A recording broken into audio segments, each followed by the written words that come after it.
Hey friends, this morning we find ourselves in Psalm 39, and this is a great little psalm of reflection of David. And David does a brave thing that I hope that you would do. It's a difficult thing to do, and that is he silenced himself. And he silenced himself so that he could take stock of his ways, so that he could say, okay, what's really going on inside of me? And as he did that, he found out it was worse than he thought. And maybe you found that out in this quarantine season. Like, oh, good, I got some time to myself. I'm gonna reflect. I'm gonna think. And then as you do that, you find yourself being more angry, more frustrated, and it's worse than you thought. Well, what do? Well, do what David did, and he went to God. He prayed. He didn't go and just spat his mouth. He prayed. He said, God, what do I do here?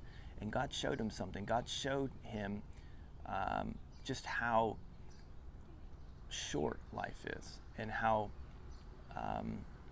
in compared to God, how his importance was not as important as he thought. And what David found out, what happened in this exchange, is he found out that he had real limitations, that God is not limited, but David had real limitations. And so he found that he was not in control like he thought he was control.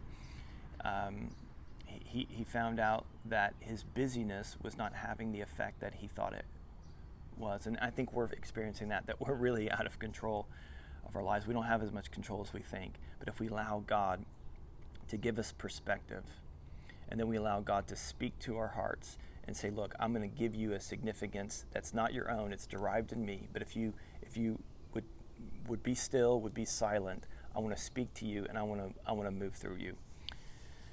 Brothers and sisters, God has so much good things for us, and this moment can be a gift if we would take the time to be silent and to see, okay, God, what's going on inside of me? Is there anything inside of me that you want to get out of me? And as you go to Him in prayer, He'll give you the perspective that you're looking for.